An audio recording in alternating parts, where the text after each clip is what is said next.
রাজারাম বেঁচে আছে দেখে চমকে গেল ময়না আর রুদ্রর। হ্যাঁ বন্ধুরা, এমনটাই দেখা যাবে। তাই সম্পূর্ণ জানতে ভিডিওটিতে লাইক দিয়ে চ্যানেলটি সাবস্ক্রাইব করে দেখতে থাকুন।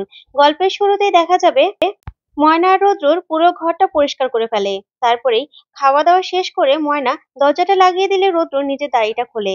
তারপর রুদ্র বলতে থাকে, ময়না, এই দাড়িগুলো না এখানে রাখা ঠিক হবে না, সেফ জায়গায় রাখতে হবে, কেউ দেখে ফেললে সমস্যা হবে। তখন ময়না বলে, হ্যাঁ হ্যাঁ ডাক্তারবাবু, ঠিক বলছেন। তারপরেই রৌদ্রর নিজের ঝোলার মধ্যে সেই দাড়িটা রাখতে গেলেই ময়নার চুড়িগুলো চোখে পড়ে। তারপরে ময়না চুড়িগুলো হাতে নেয়। হাতে নিলে ময়না চুড়ি দেখে চমকে যায়। তখন ময়নার মনে পড়ে যায় যে মেলার মধ্যে ময়না এই চুড়িগুলোই পছন্দ করেছিল। তখন রৌদ্র বলতে থাকে, ময়না, এই চুড়িগুলোই তো তুমি পছন্দ করেছিলে তাই না? এত ঝড়ঝাপটার মধ্যেও চুড়িগুলো কিন্তু আমি ফেলে রাখিনি, নিয়ে এসেছি সাথে করে। তখন ময়না খুব খুশি হয়ে যায় আর রৌদ্রকে জড়িয়ে ধরে। তখন রৌদ্রও জড়িয়ে ধরবে কিনা সেটা ভাবতে থাকে। তারপরে ময়না অবাক হয়ে তাকিয়ে থাকে রৌদ্রের দিকে। তারপর রৌদ্র ময়নাকে না ধরলে ময়নাও সরে যায়। তারপর রৌদ্র নিজের হাতে ময়নাকে চুড়িগুলো পরিয়ে দেয়, যা দেখে ময়না খুব খুশি হয়। ওইদিকে ঠাম্মি বসে আছে। তখন দেবশঙ্কর বাবু বাড়িতে আসলেই বড়মা বলতে থাকে, দেবশঙ্কর বাবু, আসলে বলা হয়নি, রোদের বাবা ওরা কালকে সকাল সকাল আসছে, ওর জন্য চিন্তা করছিল তো তাই। তখনই দেবু বলতে থাকে, কালকে বিয়াইরা আইবো?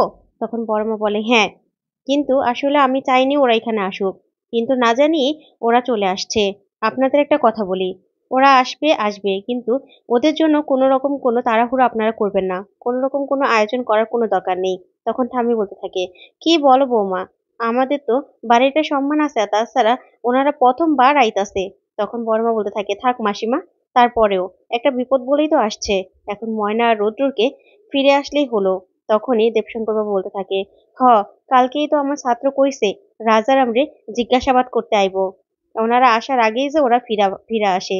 তখন এই কথা বললেই বড় মা বলতে থাকে, সেটাই যেন হয়। ওইদিকে দেখা যাবে রাজারামের ঘাটা অনেক গভীর হয়ে যায়। তখন একটা লোক এনেই সেই ঘায়ে মলম দিতে থাকে। তখন রাজারাম খুব কষ্ট পায়। তখন সেই লোকটা বলতে থাকে, দাদা, আপনারে তো কইলাম যে আপনি হাসপাতালে চলেন, একটা ডাক্তার দেখা এলন, এই ক্ষত তো অনেক গভীর হয়ে যেতেছে। তখন রাজারাম বলতে থাকে, কি চাস তোরা, যে সাক্ষী হোক একটা? এমনিই তো ময়নার বাবা সেদিন আমারে জিজ্ঞাসা করছিল এটা কেমনে হইলো। তারপরে ওই ডাক্তারের কাছে গেলে ডাক্তার তো আবার ওই ময়নার বাবার কাছের লোক, সে আবার বইলা দিব না, তখন তো আমি ফাইসা যামু। কি কস তোরা? কোনো দরকার নাই। তখন রানু বলতে থাকে, একটা ডাক্তার দেখা এলো না? তখন রাজারাম বলতে থাকে, রানু, এই যন্ত্রণা আমার কাছে কিছুই না, কিন্তু ময়না আমারে যেমনে ঘুরাইতেছে না, সেইটা সব থেকে বড় যন্ত্রণা। অগ পাইলে যতক্ষণ না পর্যন্ত আমি অগ শেষ করুম, ততক্ষণ পর্যন্ত আমি শান্তি পাবো না। ঠিক তখনই রাজারামের লোক আসে, এসে বলতে থাকে, দাদা, একটা খবর আছে। তখন রাজারাম বলে, কি খবর, ভালো খবর না খারাপ খবর বল। তখনই ওর লোক বলতে থাকে, আসলে পোস্টার তো আমরা ছাপাইতে পারবো না, কিন্তু সারা গায়ে অগ ছবি আমি ছিটাই দিছি, আর ফোন নাম্বারও দিয়ে দিছি, এবার একটা খোঁজ ঠিক পাওয়া যাবো। তখন রাজারাম বলতে থাকে, হ, অগ খোঁজ পাওয়া গেলে তো ভালো, নাইলে তোর খোঁজ তোর বাপ মায় পাইবো না, বুঝতে পারছোস? ওই ময়নারে আর ডাক্তার বাবুরে আমি চাই, যে কোনো মূল্যেই হোক। তখন এই কথা বলে রাজারাম এক দৃষ্টিতে তাকিয়ে থাকে। তারপর দেখা যাবে সকাল হলেই ময়না আর রৌদ্রর। তখনই সেই বাড়ির লোকেরা ময়নার জন্য সেই মহিলাটা খাবার নিয়ে আসে, আর এসে বলতে থাকে, আলু সিদ্ধ আর ভাত নিয়ে আইছি, আসলে ডিম সিদ্ধ করতাম, সময় পাই নাই। তখনই লোকটা বলতে থাকে, এইগুলো এখানে কইবা কেন? তখন ময়না বলে, আচ্ছা, আজকে আপনি খাবার আনছেন আনছেন, কিন্তু পরে থেকে কিন্তু আমি রান্না করে খামো। যদি আপনি আমরা রান্না করতে না দেন, তাইলে কিন্তু আমরা এখানে থাকুম না, এখান থেকে চলে যাবো। তখন এই কথা শুনে তারা অবাক হয়ে যায় আর বলতে থাকে, আচ্ছা আচ্ছা, ঠিক আছে ঠিক আছে। তখন রুদ্র বলতে থাকে, আপনারা যে আমাদের থাকতে দিয়েছেন সেটাই অনেক, আমাদের খাওয়ার ব্যবস্থা আমরাই করতে পারবো। তারপরে ওনারা ওখান থেকে চলে গেলেই ময়না বলতে থাকে, আচ্ছা ডাক্তারবাবু, রান্না বান্না করতে হইলে তো হাঁড়ি পাতিল কিনতে হইব, তাইলে? তখন রুদ্র বলে, চিন্তা করবে না, সবকিছু নিয়ে আসবো। তখন ময়না বলে, টাকা কই পাইবেন? তারপরে রুদ্র বলতে থাকে, যে খাওয়াবে সেই সব ব্যবস্থা করবে। তারপরে ময়না বলতে থাকে, ডাক্তারবাবু, আপনি তো দেখতাছি ঠিকই বৈষ্ণবী হয়ে যাইতাছেন। এই বলে ওরা হাসতে থাকে। তারপরে ওইদিকে দেখা যাবে ময়নাদের বাড়িতে কলকাতা থেকে রৌদ্রের বাড়ির সবাই চলে আসে। তখন দেবশঙ্কর বাবু তাদেরকে নিয়ে আসে। তারপর বড় মা আসার পরে গোলু বলতে থাকে, এ কি বড় বৌদি, তোমার চেহারার এরকম হাল কেন? তারপরে বড় মা বলতে থাকে, কি করব গোলু, এর থেকে ভালো চেহারা কি করে হবে, যার ছেলে মেয়ে দুজনকে পাওয়া যাচ্ছে না? তখনই মেজকাম্মা কান্নার নাটক করতে থাকে আর বলতে থাকে, দিদি, কি হয়ে গেল আমাদের বাড়ির ছেলেটার, কি হয়ে গেল গো, কি হয়ে গেল? তখনই বড় মা বলতে থাকে, শোন মেজো, ভুলে যাস না, এবারের মেয়েকেও না পাওয়া যাচ্ছে না। তখনই মেজকাম্মা বলতে থাকে, দিদি, তুমি এখনো ময়না ময়নাই করবে, ময়নাটার জন্যই তো আমাদের রোদ্দুরের আজকে এই অবস্থা। তখন বড় মা বলে, শোন, এসব কথা বলার জন্য এখানে এসেছিস? আর কত বলবি? তারপরে গোলু বলতে থাকে, শোনো মেজো বৌদি, এখানে না আমরা বড় বৌদির পাশে থাকতে এসেছি, এসব কথা বলার জন্য নয়। তখন এই কথাতেই রৌদ্রের বাবা বলতে থাকে, থাক, যা করার তো করেই ফেলেছে। তারপরে বড় মা বলতে থাকে, শোনো, এগুলো নিয়ে না অনেক কথা হয়ে গেছে, প্লিজ এসব নিয়ে আর কথা শুনতে চাই না। তারপর ঠাম্মি আসে। ঠাম্মি এসে গুঞ্জাকে দেখে চমকে যায় আর বলতে থাকে, হ্যাঁ আইবো, আমারে তো কও নাই বৌমা। তখন এই কথা শুনে বড় মা অবাক হয়ে যায়। আর ঠাম্মিও অবাক হয়ে গুঞ্জার দিকে তাকিয়ে থাকে। ওইদিকে দেখা যাবে রৌদ্র আর ময়না ঘরের ভিতরে। ঠিক তখনই লোকজন চলে আসে। আর লোকজন এসেই বলতে থাকে যে, কি ব্যাপার, তোমার বাড়িতে নাকি একজন বৈষ্ণবী আইছে, সে নাকি তোমার ছেলেরে অলৌকিকভাবে বাঁচায় নিছে। তখনই সেই লোকটা বলতে থাকে, হ, আর কি কমু, আমার ছেলেটার যে অবস্থা হয়েছিল, মরার অবস্থা হয়ে গেছিল। ওইদিকে রৌদ্র আর ময়না সেই কথা শুনে দরজার আড়াল থেকে শুনতে থাকে আর দেখতে থাকে। তখনই লোকটা বলতে থাকে, হ্যাঁ কি ডাক্তার নাকি? তখন রৌদ্র ময়নাকে বলতে থাকে, কি ব্যাপার, উনি ডাক্তারের কথা কেন কইলো? উনি কি জানে নাকি যে আমি ডাক্তার? তখন ময়না বলতে থাকে, দাঁড়ান ডাক্তারবাবু, দেখালই।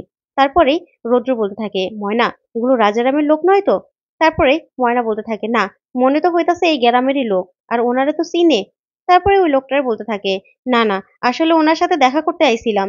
কে এমন ধন্যতরী যে তোমার ছেলেরে বাঁচায় নিল? তাইলে কি এই বৈষ্ণব বাবা আবার চলে আইছে? তখন গ্রামের লোক আরো চলে আসে। তখন রুদ্র বলতে থাকে, ময়না, এখানে তো আরো লোক আসছে। তখন ময়না সবার হাতে শাকসবজি দেখে ময়না বলতে থাকে, না না ডাক্তার বাবু, আসলে আমরা উপকার করছি তো, সেই জন্য। আমাদের এখানেও তো কেউ তো আর কিছু দিতে পারে না, সেই জন্য যাদের বাড়িতে শাকসবজি যা আছে সেগুলো নিয়েই তারা দেখা করতে আসে। এখানেও না তাই হয়েছে মনে হয়। তারপর দেখা যাবে সবাই শাকসবজি নিয়ে বলতে থাকে যে, কই সেই বৈষ্ণবী বাবা, সেই আগের বৈষ্ণবী বাবা কি আমগো কাছে ফিরে আইছে, একটু ডাক দাও না তারে। ঠিক তখনই সেই লোকটা রৌদ্র আর ময়নার কাছে আসে। এদিকে রৌদ্র দরজাটা চাপিয়ে দেয়।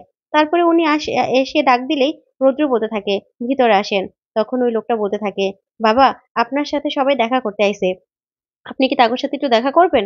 ওইদিকে ময়নাকে রৌদ্র বলতে থাকে, ময়না, তুমি কিন্তু কারো সামনে যাবে না, আমিই যাব। তারপরে ময়নাকে রেখে রৌদ্র যায়। তখন সবাই তাকে ভগবানের মতো পুজো করতে থাকে আর বলতে থাকে, বাবা, আপনার জন্য এই শাকসবজি আমরা নিয়ে আইছি, আপনি আমগো গায়ে থাকবেন, আপনি কি খাইবেন, আপনার খাওয়ার ব্যবস্থা তো আমরাই করবো। তখন এই কথাগুলো বললেই আরেকজন এসে রৌদ্রের পায়ে ধরে আর বলতে থাকে, বাবা, আমার ছেলেটারে বাঁচান, কেউ কিচ্ছু করতে পারতাছে না, আমার ছেলেটারে আপনি বাঁচান। তখন এই কাণ্ড দেখে রৌদ্র অবাক হয়ে যায়। আর সবাই মিলে রৌদ্রের কাছে ভগবান ভগবান বলে বলতে থাকলে রৌদ্র তখন অবাক হয়ে যায়। আর রৌদ্রর সাথে সাথে সেখান থেকে চলে যায়। এদিকে সবাই বলতে থাকে, কি ব্যাপার, বাবা আমাকে সাহায্য করবো না? আগের বাবা তো আমাকে সাহায্য করতো, হ্যাঁ কি আমাকে সাহায্য করবো না, হ্যাঁ কি আমাকে উপর রাইগা গেছে? এই বলে সবাই অবাক হয়ে তাকিয়ে থাকে। এদিকে রোদ্রুর ময়নার কাছে গিয়ে বলতে থাকে, ময়না, আমার কাছে কিন্তু ব্যাপারটা একদম ভালো ঠেকছে না, আমার কাছে কেমন যেন লাগছে। তখন ময়না বলতে থাকে, না না ডাক্তারবাবু, এখানে তো সব গ্রামের লোক, এখানে মনে হয় না বাইরে কেউ আছে। তখন রোদ্রু বলতে থাকে, না না ময়না, আমার কাছে একদম ঠিক লাগছে না ব্যাপারটা, আমার কাছে কেমন যেন লাগছে। তখন এই কথা শুনেই ময়না অবাক হয়ে যায়। তো বন্ধুরা, আজকের আপডেটটি কেমন লাগলো অবশ্যই কমেন্ট করে জানাও। ধন্যবাদ।